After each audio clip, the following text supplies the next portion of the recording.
It's time once again for round 15 this time in 2020. It's lights out and away we go. Hamilton then gets away well, Verstappen off the line well. And he's already will-to-will with Valtteri Bottas, and there is Alex Albon. And the Bottas as well, and Perez coming up on the inside of Verstappen, who is now in second place already as they file their way through, and Lance Stroll going off the track already, and that is that damage for Lando Norris. It's certainly damage, and a big fire there. Fuck. This was a big one. Is he okay? Has he got help? Is he okay? What's going on there?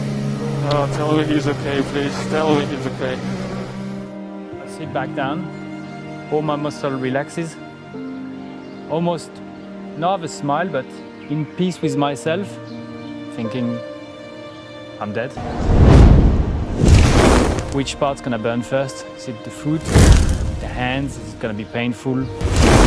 Try to find another solution. I thought about my kids and I said, no, I cannot die today. For my kids, I cannot die. I've got to see them. And then I had the idea to twist my head like this, go up and turn my body, and it works. And I went through and the shoulder went through, and at the time I knew the shoulder had passed the halo part. I was going to leave.